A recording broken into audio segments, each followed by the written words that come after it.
Hi, everyone. My name is Calynn M. Lawrence, and this is my Master of Science in Management and Leadership Capstone presentation. I'm very excited to go ahead and show you all the leadership development program that I have made based on research in science and as well as testimonials from fellow leaders in the field. So I'm going to go ahead and jump right into it. Let me share my screen.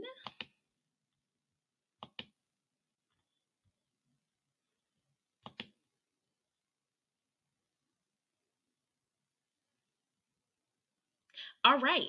So, the title of my presentation is Effective, Practical, Optimized Leadership Development Training for Managers and Directors of Extracurricular Youth Programs and Educational Institutions. My subject matter for this presentation and for this capstone is America's Youth Academy of Performing Arts. That is, of course, a changed name from the actual organization for privacy and confidentiality reasons, but that is the name we will be using throughout this presentation. They have been established since 1999. Their vision statement is America's Youth Academy of Performing Arts will be known for creating curiosity, spreading joy, and inculcating artistic talent and prowess in millions of youth across the USA. Focusing on fostering collaboration, a love for performance, and honing artistic abilities, we will be a driving force of the next generation of creatives. Its mission is to promote educational equity within a rigorous but nurturing performing arts environment by preparing their students for adult life, teaching them to use their artistic gifts as leverage in pursuing college or career upon exiting our programs. They are a franchise corporation headquartered in New York City with several locations across the US in Chicago, Los Angeles, and of course, New York City. They have a total of 100 corporate employees and 50 franchise owners. Now, I'll address the need for a leadership development program. A customized leadership development program specific to the organization and industry allows the future leaders to be trained in applicable, relevant, and preferred management practices and tactics that will enable success within their role in alignment with the organization's strategic plan. So, at America's Youth Academy of Performing Arts specifically, they need a leadership development program so that their school administration, i.e., the executive directors and assistant directors, can be properly educated on the best ways to run their schools and its programs from an academic, operational, and financial perspective.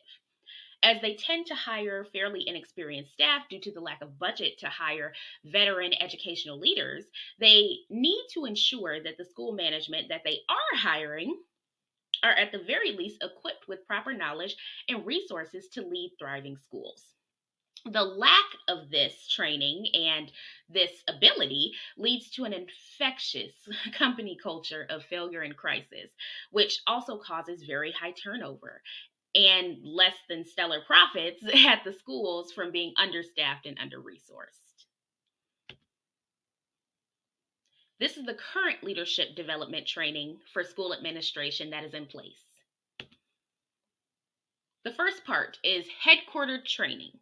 Currently, the organization offers one formal training to onboard school management, letting them meet the C suite at headquarters in New York City, giving a thorough rundown of the company and its mission, and training them on procedures, policies, and goals as it relates to HR staff management, customer service, marketing communications, sales and enrollment, and school operations/slash facilities management. This training is an intensive 5-day process that totals about 35 hours. You're given a binder of about 20 pages with a training packet and a copy of the employee handbook, after which you're sent back to your school at whatever location you're assigned to begin your work as an assistant director or executive director. This is an inefficiency of the program because it is not sufficient enough training for the level of responsibility, especially given the background that the candidates they hire have with the responsibility of the roles that they're going into. And with many of the people that they hire not being that experienced in the educational administration field, nor do they have the level of education that is comparable to that level level of experience, meaning a master's and above, this is creating lots of issues. But because they don't have the financial budget as of current to raise the salaries to hire those veteran leaders, they continue a cycle of just inefficiency with under resourced, undertrained, undereducated staff leading their schools. Studies show that productivity is often at its highest in an organization where the staff are regularly supported and consistently given resources and training to enable them to succeed. So we know that this is crucial, not just from an individual standpoint, but a scientific standpoint as well. After completing the headquarter training, school management is sent back to their assigned schools and expected to hit the ground running. While the training at headquarters is a fine start for training, it certainly is not enough for that level of responsibility. They also have unreasonably high expectations for school management to hit the ground running with minimal training, minimal education, or experience. The financial targets, the enrollment targets, the efficiency and labor management targets, as far as the school staff, instructors, and part time office staff, all of those things are they're based on the assumption that the school leaders they're hiring would be much more educated and experienced than they are. But because they are not, these are all unrealistic goals that, again, leads to a cycle of missed targets and a culture of constant disappointment, which again leads to high turnover. So, this is a second inefficiency of their training process. The next part of their training process or ongoing leadership development is that they have weekly calls with all school management with the executive leadership, mainly the CEO leading the calls. As of now, the CEO leads a weekly call with all corporate managers or school administration that is meant to help them succeed and grow as educational administrators in school management, but it does not do this effectively. The call often discusses things like upcoming events, initiatives, or goals that the staff should be aware of at a high level. And while this weekly call in general, again, is a good idea in theory, it is poorly executed and does little to actually help the people in management at the school level and is a third inefficiency. The call is only an hour long and hosts 20 plus people, so there is little opportunity to ask questions or provide feedback. And also, the generic overarching information shared on these calls can be delivered in a weekly e blast since it's mostly content that the school managers have no control over or involvement in. They have no control over it or direct involvement in it. So, this is something that they don't need a full blown call to discuss. This could easily just be sent in an email, saving everyone that time and giving them more time to fulfill their daily duties. Thus, altering the agendas for weekly management check-in calls to be an opportunity for school management and corporate leadership to discuss applicable, relevant issues and collectively come up with practical solutions to day-to-day operations issues would be an effective use of this time. They also could use this time to share and discuss informative content about education administration and program management that could be useful to the team at large. This way, the weekly check in call could be directly benefiting the success of the team and the organization at large. In participative leadership theory, having open lines of meaningful communication between employees and leaders is fundamental to building a trusting environment for your subordinates. The third piece of the leadership development program that they currently have is quarterly site visits from executive leadership. Lastly, the CEO makes a point to travel to each corporate school every quarter and do an audit of their profit and loss statements, parent student satisfaction, facilities upkeep, and teacher scores that are based on their adherence to the set curriculum and meeting certain milestones with their students. These visits are usually only about 4 hours long and provide very little opportunity for actual feedback or questions from school management. It is designed in a way where the CEO can review the numbers and formally chat with a few parents and students in the lobby and deliver about an hour long analysis of the school leadership with his findings from his 4 hours of being there to provide suggestions for improvement, as well as giving them any available resources to grow as school managers. Again, this idea is great in theory, but poorly executed. Hence, this is a fourth inefficiency of their current leadership development practices. The site visits realistically should be no less than a full workday. That way, the CEO would have ample time to review the numbers, schedule planned conversation with parents and students so that they are prepared and have more thorough insight to give him, as well as at least a 2 hour conversation with school management to not only give his suggestions, but listen to their needs and concerns. This could be a great chance to provide an opportunity for non executive or non C suite employees to contribute their ideas to the organization at large, as well as their individual school, and feel like the site visits were actually about strategizing innovative ways to progress that specifically relate to their location and their customers, instead of simply being an opportunity to be told what they're failing at. According to participative leadership theory, dogmatic work environments where employees feel that they have no say in their review or in how they're measured are destined for failure. Whereas allowing team members to openly express their thoughts and ideas heightens overall employee involvement, satisfaction, and job loyalty, reducing turnover. Two efficiencies of their current leadership development practices include middle management, i.e., school leaders, having regular contact with executive leadership. This provides an ongoing opportunity for them to learn by example and grow from mentorship.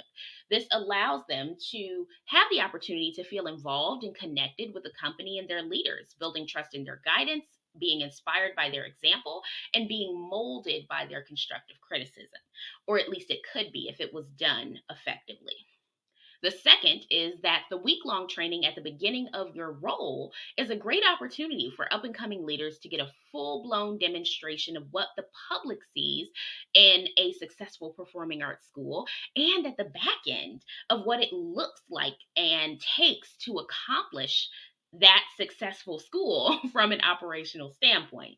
This sneak peek, if you will, can be both inspiring and educational for someone who has never worked in a performing arts school before, at least not in an administrative role. Studies support that hands on training, like in the orientation, and consistent opportunities for contact with company leadership, like in the weekly calls and quarterly site visits, both yield great results when done correctly for leadership development and talent retention. So, while both of these areas can be improved to maximize the effectiveness of them and the relevance for school leadership, they are a step in the right direction. Now, moving on to my proposed leadership development program. The overview. My proposed leadership development program will be a comprehensive program that combines hands on training with ongoing, relevant, consistent support from peers and leadership, as well as practical educational opportunities for current and upcoming school leadership. The program uses a science based, evidence backed approach to adult learning and retention so that employees have the highest chance of success. My program is designed so that the middle management, i.e., school leadership, is engaged, educated, and empowered to accomplish reasonable goals, shifting company culture from crisis and disappointment to consistent achievement. This will directly decrease turnover and increase employee morale, employee satisfaction, and organizational performance. This will indirectly increase parent student satisfaction and enrollment due to improved operations and happier staff, as well as decreasing attrition. The benefits of this program specifically relate to new and aspiring leaders, but they also relate to leaders who've been there for a while. My leadership development program will meet various needs of these leaders within the organization. As many of the new hires for school director positions are relatively inexperienced, often 2 to 4 years out of college, many of them have limited practical knowledge or proper education to be in a school administrative role at the senior leadership level. They also have limited experience in managing larger teams of 15 plus people, which are a requirement for being an assistant director or executive director overseeing a team of instructors and part time staff. three main facets that my program will address for them to be more efficient in their roles are HR management, change management, and strategic management to cover these issues. The first, human resources management. Human resources management is a critical part of the job as a director of an educational institution or program, as the school is looked upon in the community as being a safe haven for youth to develop and prosper. The staff are held to high standards legally, ethically, and socially. Training the school management on proper human resources practices and procedures is crucial to their success as directors. This includes teaching them how to hire, inspire, and sometimes fire staff in a way that is ethical, legal, and fair. It also includes creating pay rates for staff that are reasonable and equitable, but also sustainable from an operational standpoint, sourcing talent that is diverse and inclusive, maintaining proper incentives and repercussions for following company policies, having clear expectations and opportunities for growth with their staff. If they want to keep their school's workforce running smoothly with minimal turnover and maximum efficiency, good HR management is at the core. Next is change management. Change management is also a foundational part of being a school leader because the education landscape is always evolving with new programs, curriculums, trends, research, and technologies. Hence, if you want your school to stay competitive, you need to be adaptable. As the leaders at the local level, school management are facilitators of change within their schools. Thus, they need to be properly trained on how to foresee needed change, mitigate any negative implications for change, and manage successful implementation of change within their schools. Their staff, i.e., the instructors and part time office staff, will only be successful in adhering to and enacting the new changes if the school leaders exemplify it and provide them with the needed resources to pivot. And lastly, strategic management. Strategic management is another key competency in being a successful school leader and administration because the role requires them to be the local level strategist to ensure that their schools reach their goals internally and externally, maintaining happy stakeholders. Strategic management involves taking inventory of school resources, opportunities, threats, weaknesses, and strengths to create feasible pathways to achieving success in the goals set at the corporate level. The school management have to be experts at the local level with insight, challenges, and feedback from parents, students, the community, and local competition so that they can design realistic game plans for meeting corporate objectives.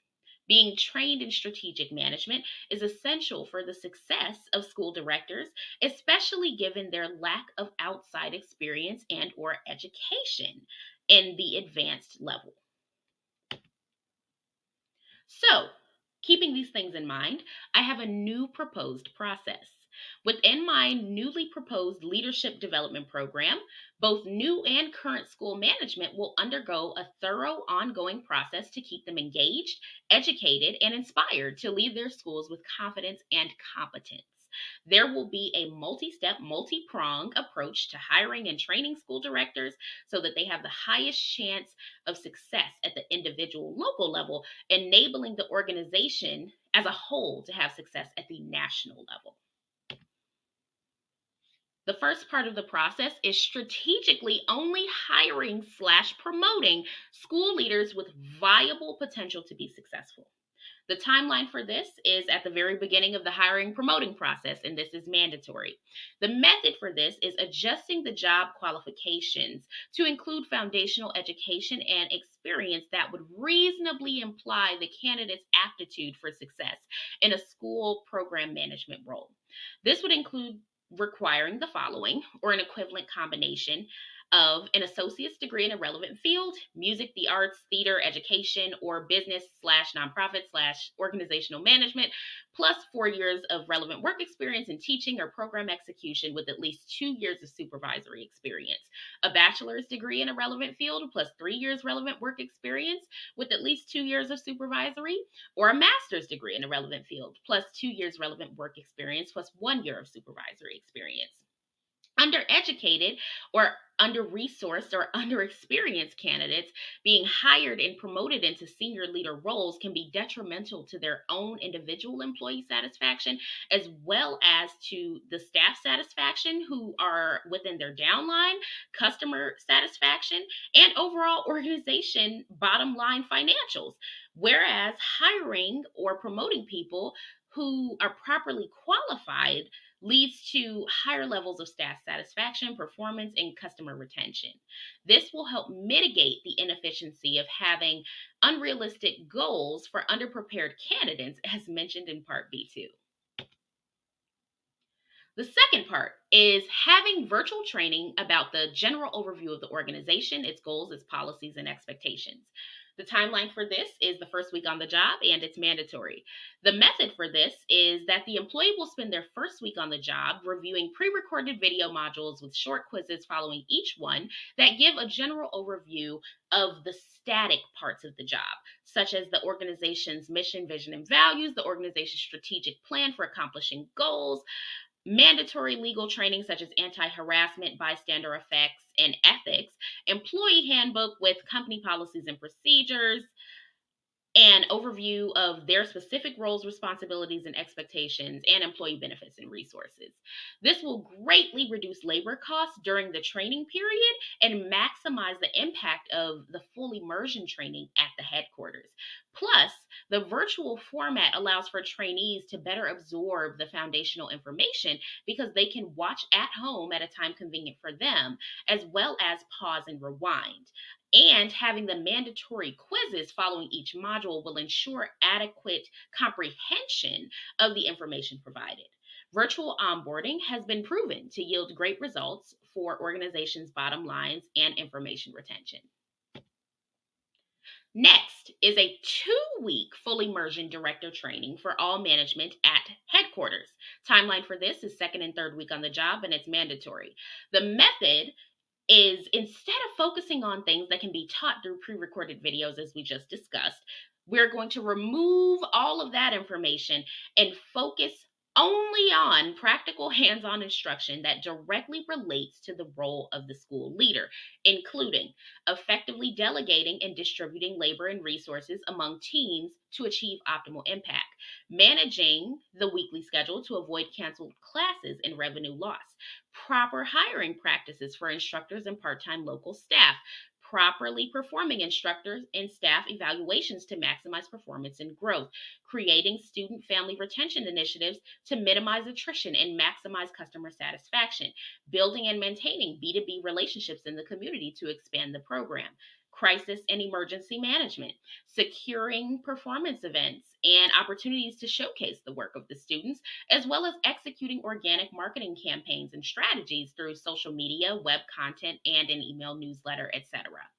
Gaining this firsthand applied experience executing complicated, high stakes tasks within a learning environment is proven to be more effective than theoretical instruction in training successful managers.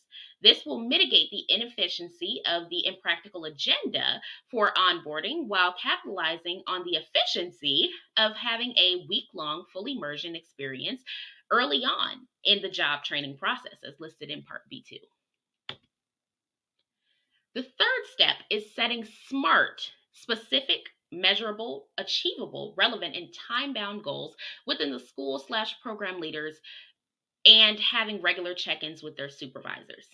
Timeline for this is by the end of the third week, the goals should be established, and bi-weekly for check-ins, which this is mandatory. Keeping clear expectations of all members with regular check-ins to monitor and ensure steady progress will make sure that everyone is staying on task. This will also ensure the results of the strategic plan are not negatively influenced by avoidable factors like employees being confused on their responsibilities or expectations, lack of support or designated times to seek help from management, and missed opportunities for coaching, feedback, and staff development. This also allows for employees to receive recognition and positive reinforcement for their productivity and success in their jobs without it going unnoticed during these scheduled check-ins. Corporate will provide general goals for each role, and the person's direct manager will adjust them to each person depending on their school location's metrics, goals, and needs. These will be communicated by the end of the third week of training and reviewed at least biweekly, and this will help mitigate the inefficiency of having unrealistic goals and underprepared staff, as mentioned in Part B2. Next is meaningful weekly leadership calls with all organization management. This will happen weekly and it's mandatory.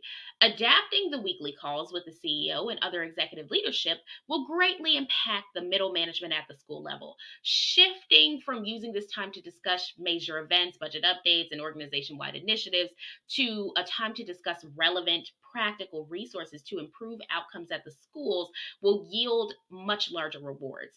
This will also give school directors the opportunity to voice their concerns and provide feedback about any issues they've encountered.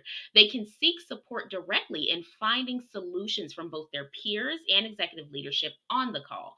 This saves them a lot of time experimenting with trial and error when they can just get proven methods from people who've been through something very similar in a highly similar environment at another school. Using group meetings for practical purposes encourages collaboration and fosters a culture of trust and teamwork, leading to higher outcomes, increased success, and lower turnover rates due to employees feeling supported. This mitigates the inefficiency of proper or improper use of the weekly call, as mentioned in Part B2. It also capitalizes on the efficiency of employees having regular contact and communication with executive leaders, also mentioned in Part B2. Next is meaningful quarterly site visits from the CEO and executive leadership. Timeline for this is quarterly and it's mandatory. As with the above, restructuring the quarterly site visits to include practical, constructive criticism from executive leadership, as well as the opportunity for school management to get solutions to / hands-on training to navigate issues that are specific to their school's location would be very effective. This would mean also making them longer than their current half day time slots. These include quarterly site visits that would be no less than a full workday to allow the CEO and other executive leadership ample time to assess the current state of the school and its programs from an operational / financial standpoint, as well as the student / family experience standpoint. Thus, the feedback would be much better informed, allowing for better advice.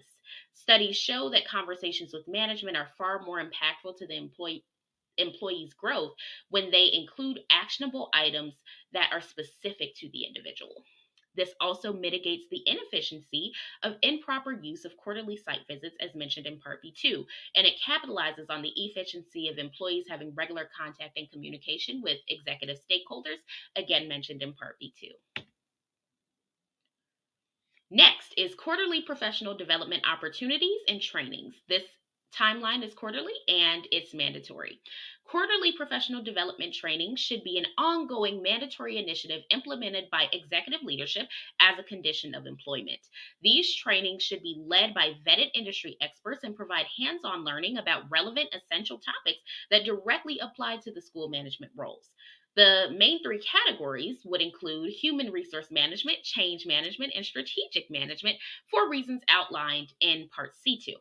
These trainings can be conducted in a hybrid format with virtual video presentations that the staff can watch at their leisure, along with quizzes after each module to ensure comprehension, and then dedicated Q&A sessions should be held afterwards with all leadership staff together to allow discussion and collaboration on how these trainings can be actually applied to the organization from the industry expert's perspective. This is also a great opportunity for the organization to grow and improve because they will have an unbiased external consultant who is an expert in their field to provide suggestions on how they can best apply these practices. The next part of the program would be continuing education tuition reimbursement. Timeline for this is that you qualify after your first 90 days and you're allowed a maximum reimbursement of $2,500 a year, and it's an optional incentive. The method for enacting this would be providing tuition reimbursement after the probationary hiring period / promotion period has been proven to be an effective strategy for increasing employee retention and performance. With the rising cost of higher education, offering assistance with paying for it would be a phenomenal way to encourage organizational leaders to expand their knowledge and thus be able to offer more to the schools and to the programs.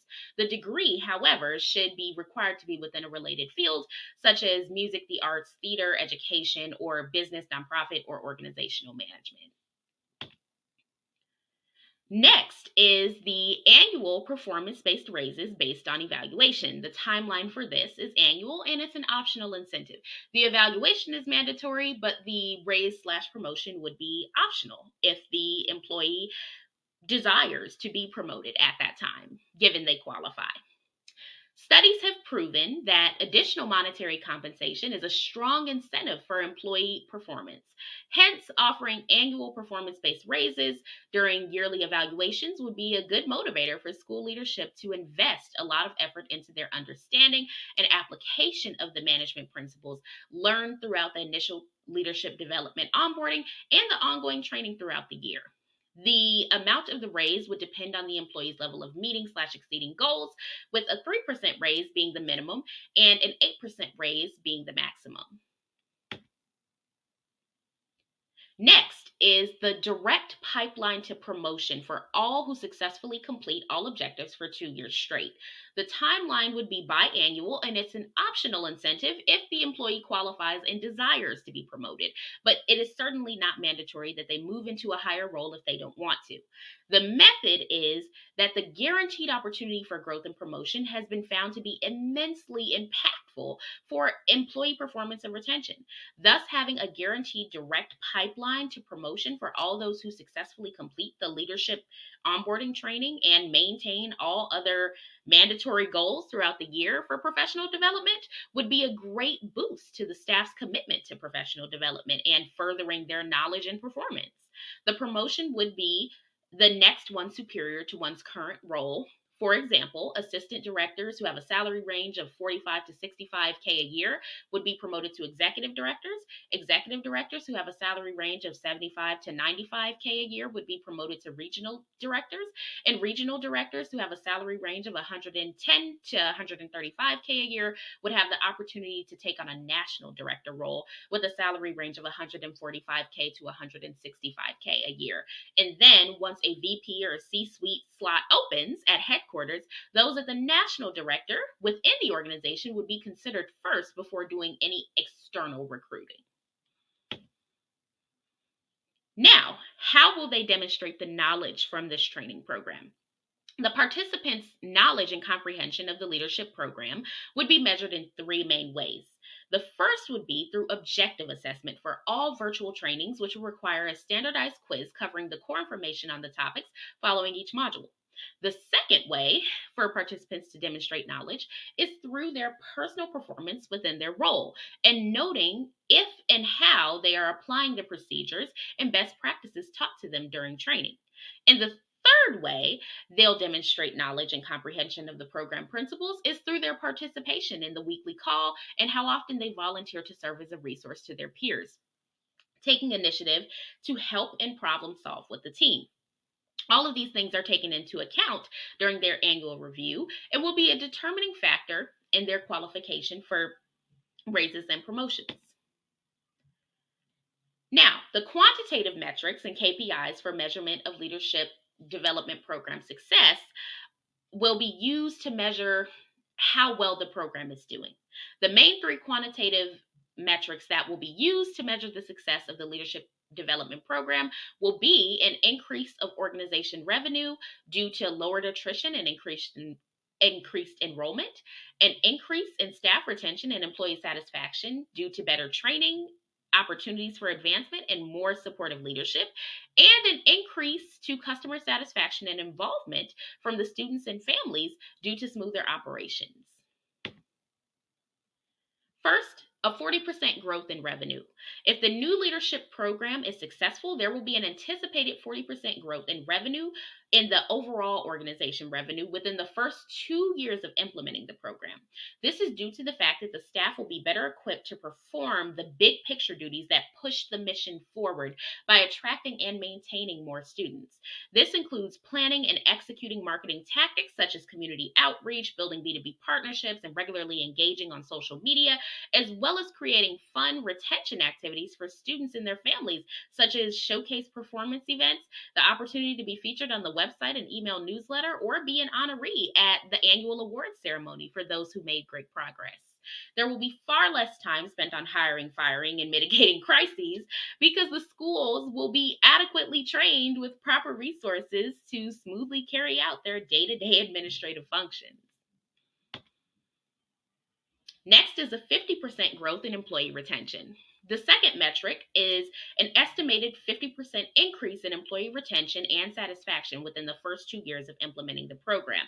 This is because the staff will be better prepared to have more opportunities uh, for support and from leadership and peers and have that constant interaction that's actually meaningful. Thus, the changes were designed to educate, engage, and empower school leadership so that they could have better performance in their roles and have clear pathways to grow within the organization. Based on feedback from previous employee satisfaction surveys, lack of room for growth and support were listed as primary reasons for dissatisfaction by nearly half of all employees. Thus, the new program is designed to mitigate that for at least the vast majority of that population of employees who felt unsupported and unsatisfied. Lastly, is a 40% growth in student and family satisfaction. The third metric is a 40% increase in student and family satisfaction, retention, and participation within the first 2 years of implementing the program. According to recent parent surveys, over half of them don't re-enroll their children due to issues with scheduling at the schools with the staff being less than the demand, so they are understaffed with instructors, lack of fun opportunities for the families to participate in their child's learning by offering performances and showcases, and not feeling valued as a customer. With the new changes in place, school leaders will be able to mitigate all of these issues by creating a more exciting environment that makes students and families feel inspired and embraced by the school staff and its programming. This will also greatly increase word of mouth marketing among community locals, which is known to be one of the most effective and most powerful sales generators. Thus, with all of that being said, America's Youth Academy of Performing Arts has some of the best education opportunities for aspiring talents in the country. The world-class instructors and tailor-made grade A curriculum gives its young students the chance to become prodigies in their crafts, future Academy Award winners, chart-topping musicians, and composers extraordinaire. Let's not squander that potential by continuing to have undertrained, under-resourced management within the schools. We need better trained, better supported, better educated school management so that the individual schools can thrive and prosper, make an impact in the community, and then the organization as a whole will thrive. Let's move the mission forward and not delay making the needed changes to enact effective, practical, optimized leadership development program. Remember, tomorrow starts today.